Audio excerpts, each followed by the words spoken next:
Hello friends, welcome to VMR Logics. Ssc Gd Success Classes లో Daily Vocab Day 11. The first question is on synonym. Prepository కావాలి అంటే same meaning ఉన్నది కావాలి. Prepository అంటే the place where we keep things, అంటే జాగ్రత్త పరిచేటువంటి ప్రదేశం అన్నమాట. అంటే మనం ఇలా కూడా అర్థం చేస్తాం. The place where we store things అంటే వస్తువులను భద్రపరిచేటువంటి ప్రదేశము. ఓకే, స్టోర్ అనొచ్చు, where the place where we keep things in safe అని కూడా అనుకోవచ్చు.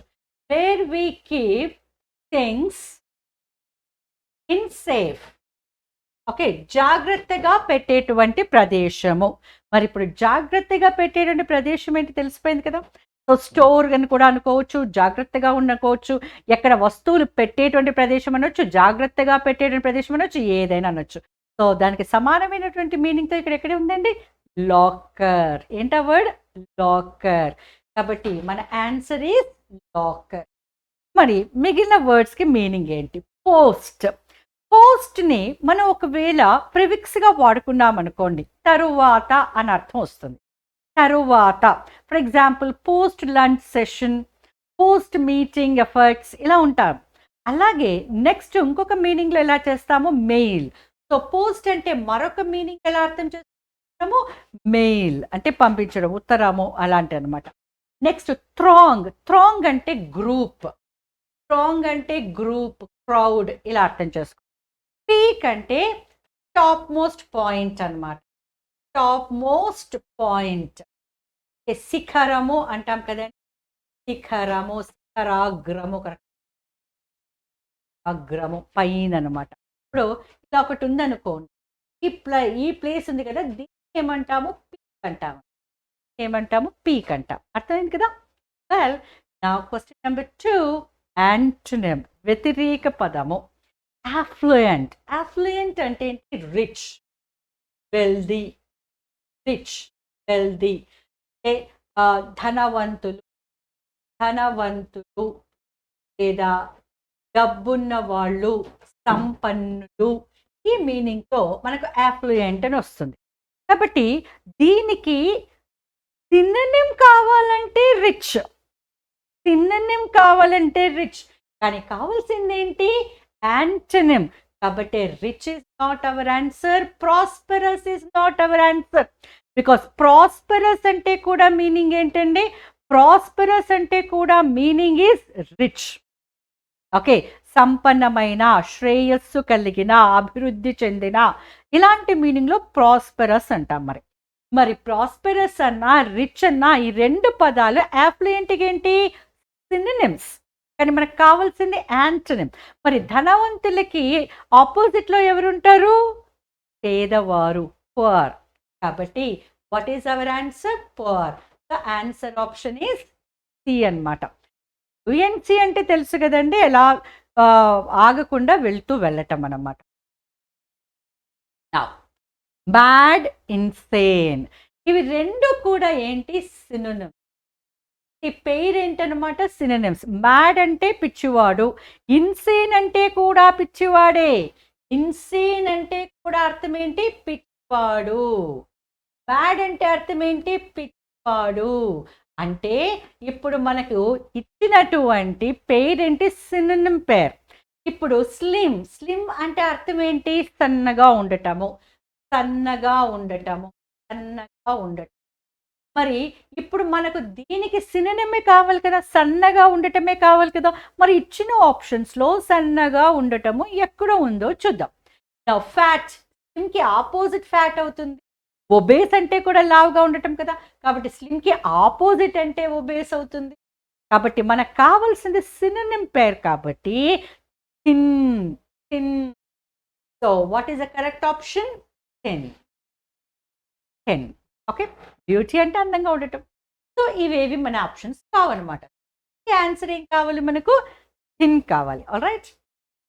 Number 4, play it by year అంటే ఇంప్రూవ్ చేసుకోని అర్థం అనమాట. To improvise. To improvise. Got it? అంతేకాని లిసన్ టు మ్యూజిక్ కాదు, మ్యూజికల్ కాన్ఫరెన్స్ కాదు. టెల్ ఎ సీక్రెట్ అంటే అప్పుడు ఏమంటాము, let the cat out of the bag. For example ఇలా ఉందనుకోండి, let the cat out of the bag. Let the cat out of the bag. ఒకవేళ మనకు ఈ idiom ఇచ్చాడనుకోండి, let the cat out of the bag అంటే reveal a secret లేదా tell a secret. ఏంటి రహస్యాన్ని దాస్తున్నావు, బయట పెట్టు అనడానికి let the cat out of the bag అని అంటామన్నమాట. ఓకేనా? కాబట్టి ఇక్కడ ప్లే ఇట్ బై ఇయర్ అంటే అర్థం ఏంటి, to improvise. To improve. Now the last question, art of writing beautifully. ఇప్పుడు నా రైటింగ్ చూస్తున్నారు కదండి, ఎంత కామన్గా ఉంది. కానీ కొంతమంది రాస్తారు, ఇక్కడ వాళ్ళు ప్రింట్ అయిన దానికంటే కూడా అందంగా కనబడుతుంది. సో అలా అందంగా రాసేటువంటి దాన్ని ఏమంటామంటే క్యాలియోగ్రఫీ అండి. సో క్యాలిగ్రఫీ కాదు క్యాలిగ్రఫీ. క్యాలస్ అంటే అర్థము బ్యూటీ అని. క్యాలస్ అంటే అర్థము బ్యూటీ అని. కాబట్టి క్యాలిగ్రఫీ అంటే ఆర్ట్ ఆఫ్ రైటింగ్ బ్యూటిఫుల్లీ. మరి మిగతావేంటి, ఫోటోగ్రఫీ, డెమోగ్రఫీ, వీడియోగ్రఫీ. నా ఫోటోగ్రఫీ అంటే మీకు తెలుసు, ఫోటోలు తీయడం. వీడియోగ్రఫీ అంటే ఏంటి, చలనచిత్రం. ఫోటోగ్రఫీ అంటే అర్థం ఏంటి, చలనచిత్రం. ఓకే, ఇక్కడ ఇదేంటి, ఫోటోగ్రఫీ అంటే అర్థం ఏంటనమాట, స్థిర చిత్రం అంటే కదలిక లేనటువంటిది. ఏంటి, డెమో. సో డెమోస్ అంటే అర్థం ఏంటంటే పీపుల్. డెమోగ్రఫీ అంటే ప్రజలు విస్తరించి ఉన్నంత ప్రదేశము అన్నమాట. కాబట్టి వాళ్ళ యొక్క జనాభా లెక్కలు అనుకోండి, జనాభా ఉండనుకోండి, అక్కడ ప్రజలు ఉన్నటువంటి ప్రదేశం అంటే ఇలా రకరకాలుగా చెప్పుకుంటాము. సో డెమోగ్రఫీ అది. సో ఇక్కడ మన ఆన్సర్ ఏంటి, calligraphy. Art of writing beautiful is calligraphy. గుర్తుంటుంది కదా, కలర్స్ అంటే బ్యూటిఫుల్ ఆర్ బ్యూటీ. కాబట్టి క్యాలిగ్రఫీ. బికాస్ గ్రాఫ్ అంటే అర్థం ఏంటి, టు రైట్. గ్రాఫ్ అంటే అర్థం ఏంటి, టు రైట్. ఫోటోగ్రఫీ. ఫోటో అంటే అర్థం ఏంటి, లైట్. ఫోటోకి మీనింగ్ ఏంటి, మనము రూట్స్లో చూసినప్పుడు తెలుస్తుంది. ఫోటో అంటే లైట్, అంటే లైట్ ద్వారా ఒక చిత్రాన్ని గీయటము. అందుకే చూడండి, లైట్ లేకుండా మనం ఫోటో తీసుకోగలమా అండి? చీకట్లో వెళ్ళి తీసుకోగలుగుతామా? అందులో మనకి కెమెరాలోనైనా కనీసం లైట్ ఉంటేనే అది వస్తుంది కదా. కాబట్టి మనకి లైట్ లేకుండా గీయలేము.